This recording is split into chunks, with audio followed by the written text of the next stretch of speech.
What's happening, my Jacked family? Coach Scott here, jackedafter40.com. Today I'd like to have a discussion with you about the worst workout advice for men over 40, and that advice is that men over 40 should work out less. I'm going to go into detail about why I think it's just terrible advice, as well as what the better approach is to get jacked after 40. Love to hear your thoughts and insights on this subject, so be sure to comment down below. If you enjoyed this video, please hit that like button. I'd really appreciate it. If you want to see more videos like this, be sure to subscribe to that channel and hit the alert button so you're notified each time I upload a video. The advice that men over 40 should work out less is based on the premise that men over 40 don't recover as well as we did in our 20s, and that if we trained the same way we did in our 20s, it would beat us down. And to a degree, that's true. When we were in our 20s, most of us trained with balls out effort. Every set was done to failure or beyond failure. We had our workout partners helping us force out reps.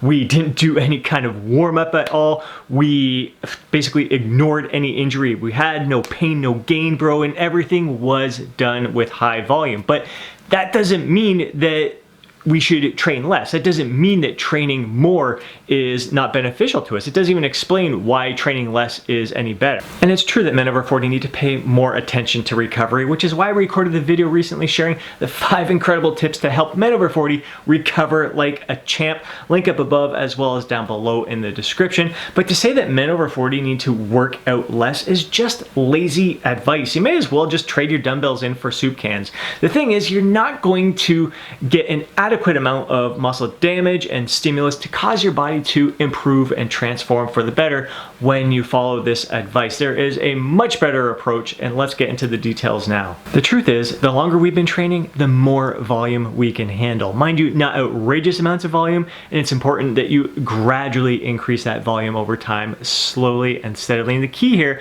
is to take a smarter approach to your training, right from the workouts, how you're performing each set, to your training split, to how you're periodizing those training splits, and your overall training plan for the year, how you're progressing from month to month. The best workouts for men over 40 periodize the training volume. And I think that's a big reason why the advice for men over 40 to work out less has taken off, and why some people really buy into it, because a lot of these guys have come off of years, maybe probably even decades of high volume training, and this is the first time in their training years that they've ever done a low volume training phase, and their body responds incredibly well. 4 weeks into this low volume phase, they're, man, I'm recovering incredible. My aches and pains are gone. I'm feeling stronger. I'm feeling invigorated. I feel like all the fatigue has completely dissipated. I am feeling on top of the world. And it's not that doesn't mean that you should continue following a low volume training phase for life. That doesn't mean that training less is better for men over 40. What it means is that you benefited from a low volume training phase. And that should be a part of every workout plan for men over 40, is to incorporate some low volume training. The big reason being that your fatigue will dissipate. It will allow you to fully and completely recover. It will allow you to get stronger. It will allow you to kind of master the movements, and while you're in the gym, you can give your best effort to each and every set. You're gonna walk out of the gym feeling fresh, invigorated, and you're gonna start your next workout feeling fresh, invigorated, and ready to tackle that workout. But really, the biggest benefit from incorporating that low volume training phase is that it's now resensitized your muscles to start increasing the volume. So now you start bumping up the volume again, your body's gonna respond incredibly well to that volume, and now all the fatigue's been dissipated. Some of your nagging little injuries have gone away a bit, or at least subsided a bit, and you can start hitting it harder again, feeling more fresh and energized. You start ramping up your volume. So maybe you just did a low volume phase of 8 to 12 sets per muscle group per week. And when that low volume phase is done, you can start ramping it up, 12 to 14 sets. Do that for 4 weeks. Ramp it up 14 to 16 sets the following week, following month. Then after that, ramp it up 18 to 20 sets per muscle group. And then if you really want to, you can try to overreach and go beyond that, and then pull it back again and experience all those benefits of the lower volume training phase. All of these training volumes feed off each other. You should be manipulating your training volume. That's the key. It's not that working out less is any better. It's not that working out more is any better. It's being strategic and designing your workout plans that allow you to train more. So that means that you need to pull it back at times and then ramp it up. And the next time you go through these training phases, say you're able to cap it off at 20 sets in your peak volume phase, maybe the next go around you're able to hit 22 sets for that training phase as your peak volume. So that's the way of gradually increasing over time. It may be at the end of 12 months, you've just added 2 extra sets or 4 extra sets to your peak volume training phase before pulling it back there. So you're able to gradually ramp up your volume over time, but you have to pull it back. You can't handle that high volume all the time. How you structure your training split will have a huge impact on how well you recover. Sometimes it's better to spread the volume across multiple workouts throughout the week.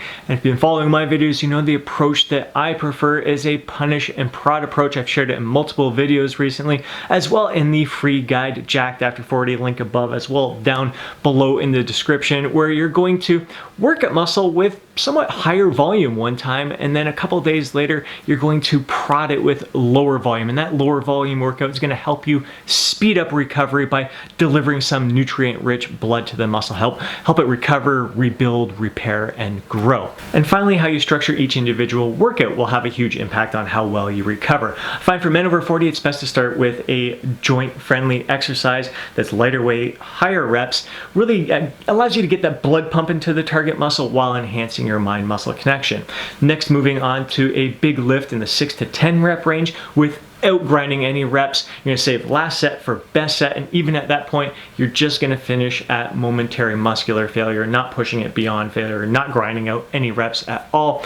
The third exercise, you're going to incorporate an intensity technique, something like a drop set, an extended rest pause set, and you're going to do that on the final exercise. And that's going to allow you to take that muscle safely to and beyond the point of momentary muscular failure. So having a structure like that allows you to hit more in a safe manner, doing so strategically that you're going to recover from exceptionally well. And the next time you hit it with a nice little prod workout, you're going to recover even better. It's going to speed up recovery while spiking that growth response, signaling to your body to improve and transform for the better. And that's a huge difference from how we trained when we were in our 20s. Sure, the volume may be roughly the same, but we're taking a much smarter approach to performing that volume. We're being more strategic and intelligent with how we program that volume.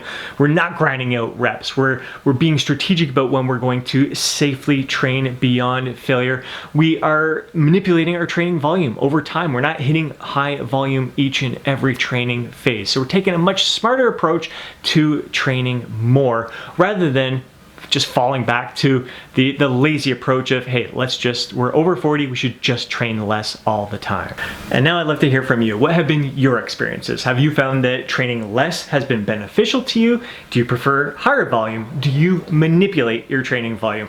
How do you structure your training splits to help you recover better? I want to hear from you down in the comment section below. I hope you enjoyed today's video. If you did, please hit that like button. I'd really appreciate it. If you want to see more videos like this, be sure to subscribe to the channel and hit that alert button so you're notified each time I upload a video. Before you go, don't forget to download your free guide, Jacked After 40. I share a lot of these insights between how to manipulate training volume, how to structure your punish and prod approach to your training splits, as well as just overall general guidelines on how to get jacked after 40, including a free 7-day meal plan to get absolutely shredded after 40.